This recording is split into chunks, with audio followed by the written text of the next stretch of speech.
So in this video, I'm talking about how to buy at auctions and provide some tips about some of the tricks of the auction houses, the hidden cost of auction purchasing, but also how to work out your bid price when it comes to auction purchase.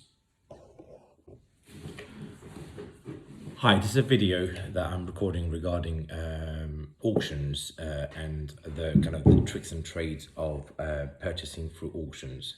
So we are in September 2021 and the market is started to cool down, relatively speaking, compared to the last 18 to 20 months of COVID, where pretty much everything that was in auction was selling at the rate of, say, 90% of their auction books on the day was selling. So right now, as I'm recording this on the 16th of September, some of the auctions are now showing a reduction in their sales success. Some of them are doing still okay, but this is what this video is about, and some of the trickeries that are employed by auction houses to push up prices. You know, part of their job as working on the seller's perspective is to get the maximum price. And hopefully in this video, I'll be able to share with you some of the things that you need to look out for when you are buying in auctions that are not so spoken about or aware of until you buy something and then say, oh, I didn't realize this was part of it, or I had to pay this extra cost or whatever. So what I'll cover now over the next kind of 5 minutes or so is basically how to buy an auction, some of the tricks that is employed within the actual legal packs that you need to be aware of, and in essence how to read those information and find those information. And then so we'll talk about issues with low guide prices, the legal fees that are sometimes hidden, search fees, sellers fees, auction buying fees, as well as kind of short timelines as well. So let's talk about the first one first. So low guide price issued by some auction houses. In particular, I think McHugh & Co is, for me personally, are notorious for that, where they really guide all of their properties significantly lower to the market price. The idea being that that if you saw one of their houses on Rightmove or whatever coming up on the auctions, and let's say you live in an area where the average house price is 300,000, generally speaking, they might guide that house somewhere around 120, 130,000 pounds. Bearing in mind, obviously, these houses are not in good condition, so you'd expect it to be lower than the market price. But what they tend to do is to go significantly lower than the actual market price. And, you know, the trick is basically you get a lot more people interested, not necessarily wanting to buy, but you increase the pool of people who are interested to at least attend the auction when there are physical auctions or on the virtual auctions as well. So low guide prices, to me, it kind of annoys me because you don't really get a good sense of what that value of that house or that property will end up being, because it could be anything. So it really puts me off as a buyer. Generally speaking, you would expect most guide price to be in the region around 10% of the price that they will eventually sell for. Having said that, somehow, like anything in auction, sometimes they just go wildly crazy because somebody really wants to buy this particular property for themselves for whatever reason. There may be some emotional stuff attached to it as well. So there is that as well that you have to bear in mind, that sometimes it does happen, but generally speaking, some auction houses, not all of them. I mean, like I said, one of them that I mentioned is notoriously, in my view, known for this. Don't get me wrong, for the seller, if you were a seller and you were wanted to sell, you probably would go to that particular auction house. But as buyers, it really puts me off. So in a nutshell, low guide prices, be aware of those when they are featuring on the magazine or the catalogue, or when you see them on Rightmove or Zoopla or something like that, that's advertising this house coming up for auctions, and you think, oh my God, this is almost a third of the actual market price. I'm definitely going to be attending this auction. Bear in mind that actually what tends to happen is the price that they end up selling for is significantly higher than the guide price, almost 60-70% higher than the guide price. In September 2021, I just made an analysis on the price that these houses were selling for at, particularly in McHugh & Co auctions. And what you see is, the price range, and I'm just pulling this up now, the price range, for example, lot 5, the 3-bedroom house, was guided at 350,000. The actual sale price on the day was 499, so it's 45% above guide price. Another one I can pick up here is there's a house on lot 22 in the September auction, a house in Gravesend, 150,000, that eventually sold for 246,000. That's roughly 60% above guide price. And then there's another one here, lot 57, guided at 120, sold for 187. So again, almost 50% above guide price. So you get a sense of what I'm talking about when somebody on their auction is actually putting a guide price that's significantly lower. Be aware of this, because that will not be the price that eventually you end up paying for that particular house. So that's low guide prices within auction catalogs, and what you need to be mindful of, aware of, do your due diligence, understand what the value of those houses are in that local area, and realistically what work is needed, how much that's going to cost, deduct that from the actual price that you think it should go for, with a profit margin built into that as well for you. So that then gives you at least a rough idea what price you should be paying for that house, and anything below that, it's a bonus. So that's the first one. Second one, within auction legal packs, there are a lot of information. So the idea is that the seller will list the house in the auction to sell, but within that parameter they are expected to file in a load of legal information. So who owns it, title ownership, any leases if there is any on there, any issues with neighbors, what comes with the property, if it's rented, do you have ASTs, assured short-haul tenancies, all of that kind of information, EPC, gas cert, all this information forms part of the legal pack. Don't get me wrong, sometimes things are missing, and this is where you have to be the detective of these things, and to make sure that you are not missing anything that is critical for you to have in order either to buy it, to get a mortgage on it, to refinance it, or even to take possession of it. So be very careful and be very diligent in how much time you spend reading and understanding your legal packs.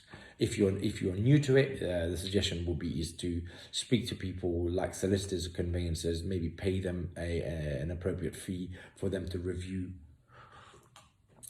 the legal pack for you, because that will be money well spent, and you won't be buying things that have got defective lease, for example, or no access to the flat. I've seen all sorts of things where you could buy the flat, but the pathway leading up to the flat was not on the lease plan. So that means technically you're not allowed to go on the steps that leads into the flat, which is a defective lease, which can be rectified, but it costs money that you have to pay everybody else, etc., etc. So legal pack is your key core component that you've got to get used to, and make sure that you understand the information about that property. I make it an absolute must to understand why a particular property is in the auction. Think about it. If you put it in the auction, there must be a reason why you are doing that, and you're not going to open market sale. Generally speaking, it's a fast sale, it's been repossessed, the seller is a big landlord corporation that is liquidating some of their assets, sometimes retiring landlords, also more importantly issues with planning, because 20 years ago they converted the house into 2 flats without planning, and now they can't sell it because there's no planning and you can't get a mortgage on it. So there's loads and loads of reasons why people sell in auctions, and you as part of the buyer, you need to make sure that you understand why that particular lot that you're interested in is selling for at the auction. And if you can live with it, then you buy it. If you don't understand it, you can't see why, sometimes it's just a quick sale. Sometimes, there's a CCJ or there's some form of financial issues that the person needs to kind of liquidate it, and there's a creditor that's actually selling the house on their behalf. These are legit reasons. But the point I'm making is you've got to really be understanding of why that house is going, or that property is going to auctions. Because if you do get those reasons, and it could be multiple reasons, if you get them, understand them, and can correct them and live with them, great. I think that's where you should be starting. So in terms of legal fees and all the stuff that's contained within the legal pack, some of the ones that I'm kind of keen to kind of raise here is when you buy any auctions, so you will buy the actual property itself. Let's say it's £100,000 or £200,000 for the actual asset itself, for the flat, for the house, whatever you bought. Then on top of that, there's other fees that you'll have to pay. So stamp duty is your box standard one that everybody knows. But within the auction arena, there are some trickeries that the seller and the auction house play that you also need to understand and be aware of. Not every lot does it. And not every seller will do it. Not every auction house will do it as well. So be mindful about what you are looking for. So the key ones are legal fees. So generally speaking, within the legal pack, there will be a section called the special conditions of sale. Within that special condition of sale, that's where all the key information that you want to really know first will be contained. So within that document, a lot of the sellers are advised by their legal representative to start putting things within that legal special condition section about some of the costs that they can pass on to the buyer. One of them being the legal fees that the seller has incurred to list the property. So they tend to put that as a one clause to say when the buyer buys the property, the buyer will have to pay back the seller X amount regarding their legal fees. And that could range, literally a seller could decide 500 quid to £5,000. So there's no minimum or maximum amount here, but it's down to you to understand whether that fee is being passed on to you or not. And like I said, it's not on every lot, but you've got to factor that in when you're actually pricing up how much you end up buying a property for, and all the additional costs that I'm going to cover. So legal fees for the seller is one of the things that you want to see whether it's been quoted for you as the buyer to pay you. Second one are searches fees. So these are the fees that the seller would have paid to buy searches and form part of the legal pack, which normally you would, as a buyer, would normally buy and pay for when you were going on an open market purchase. But not every seller asks you to pay it back. A lot of the solicitors ask their seller, or tell their sellers, if you want to, you can claim that back. Generally speaking, I've seen the search fees range between £300 to £500, that then gets passed on to you. Again, there might be a paragraph in the special conditions of sale to say buyer will pay or reimburse the seller X amount, £300 to £500 regarding search fees. So that's the second fee that's quite common that I see. The third one, and probably the most expensive and more important one to look out for, is seller's fees. And again, they use different words to that effect, but generally speaking, the seller and their solicitor will try to embed a line in that special conditions to say buyer will reimburse seller's fee as a percentage of the sale price. Sometimes 1%, sometimes 2%, sometimes seen as high as 3%. Based on the purchase price, and that can be quite expensive. So imagine you're buying a house at 300,000, the gavel fell at 300,000. You have to pay the legal fees of the seller. You then have to pay the searches fees. Let's say the legal fees is £1,000 plus VAT. Then you've got the searches fees around £500. So you're already around £1,700. And if the seller has embedded this clause to say that you will have to pay 1 or 2% of the purchase price, 1% on 300,000 is £3,000, 2% is £6,000. So all of a sudden you're up now at £8,000 worth of cost before, on top of your £300,000, and on top of your own legal fees that you're going to have to pay.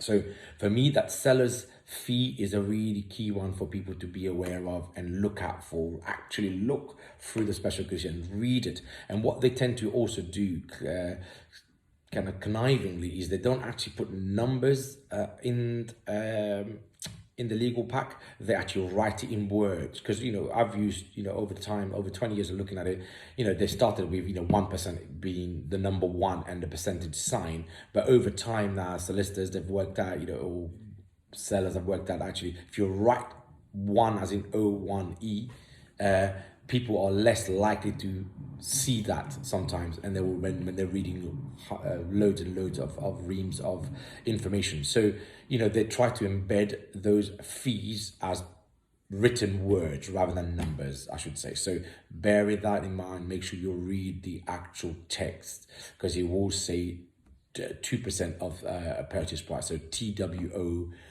percent PERCENT, so they will write the actual word rather than the number 2 and the percentage sign. So have a look at those. These are all the little trickeries that you need to really understand and make sure that you are aware of, that you will then have to add on top of your purchase price. Another one that's obviously standard is the auction house fees. So when you buy at auction, you also have to pay a fee to the auction house, which is on top of what the seller also has to pay the auction house. So they get double whammy there. So you need to be aware of how much the auction house is going to charge you personally on the cost of purchasing that property. On average, they're about £1,000 to £2,000, so £1,000 plus VAT or something in that region. Sometimes a percentage of the actual sale price, but generally speaking, you could ballpark it, in my opinion, in my experiences, between £1,000 to £2,000, depending on which auctions you're buying. So that's the kind of almost the fifth one, and the last trick that I see that people sometimes may miss is the issue of with completion of timelines. So generally speaking, you're given on average 28 days and completion between the time that the gavel falls to the time that you have to pay the money. 28 days is roughly kind of like almost 4 working weeks.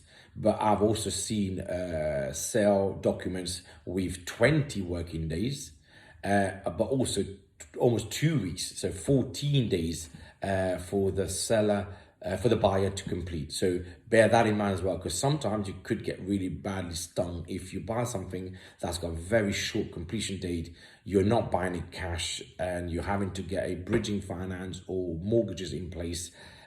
You are not gonna, I would suggest you're not gonna meet those timelines, and then you'll end up paying for completion fee delays that the seller has actually put in the contract. So really, these are almost my top 6 key things to bear in mind when you are buying in auctions. Some of the tricks and the hidden cost that you may not want to miss out when you're actually buying something in the auction. So in summary, low guide price, you're not necessarily going to buy the house at that low guide price. It is going to go higher. Second one is the legal fees that the seller can pass on to you for you to pay when you buy the property in the auction. Search fees that the seller can pass on to you. Seller's fees that the seller tried to get an extra bit of money from you on top of the price that you've paid. When the gavel fell, they embed a percentage of the sale price as an extra bit that they can claw back from a cost perspective. Auction house fees is that you have to also add on to it, and then the issue of short timelines to complete as well, that you may be you may get stung if you come across it as well. So bear that in mind when you are next looking at buying at auction.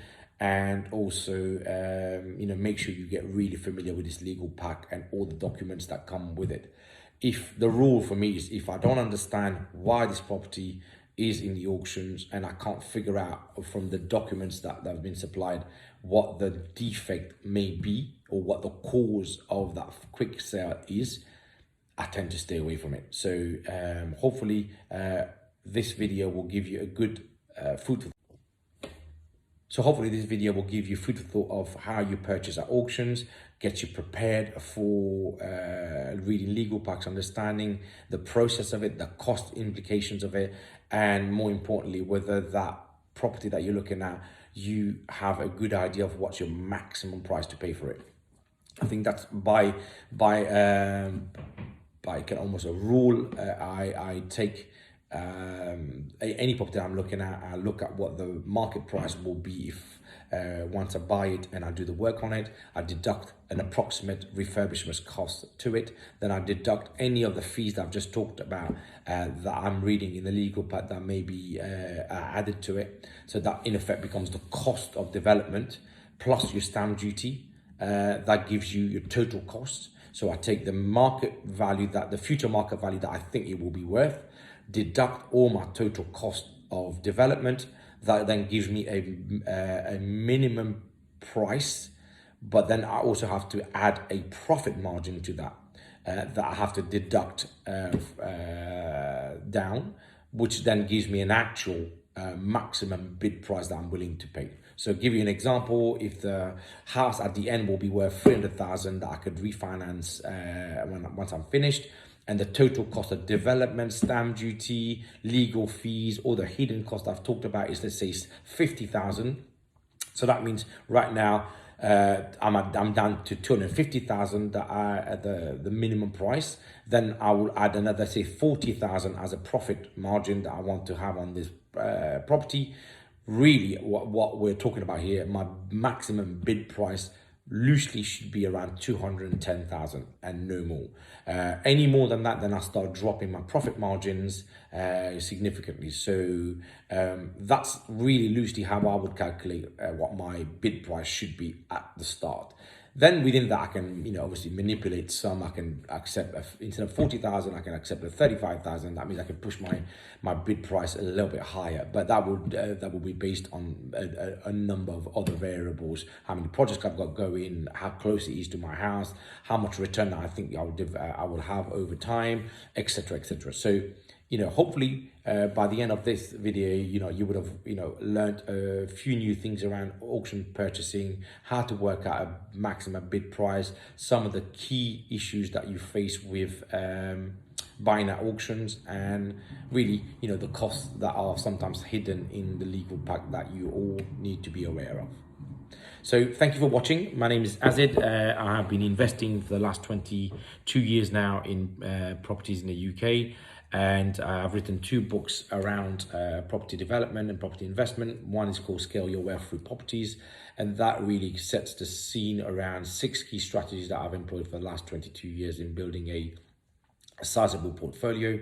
The second one is called Grow Your Wealth Through Title Splitting. It's a specific strategy that I coach and mentor on that basically returns significant returns for investors in terms of kind of development work. We're not building construction and stuff. So you're taking blocks of flats and then splitting them into singular parts and creating value that way. So have a look at my social media feeds. So I'm on Facebook. I've got a title splitting group on Facebook. Instagram is quiddity_group is the page. YouTube, my YouTube channel, I'll post a link on. And yeah, so I'll see you otherwise on the next video. The books are available on Amazon, and you can order whenever you have a minute. So if you've got any comments, please post it in the sections below, and watch out for the next video. Many thanks. See you next time.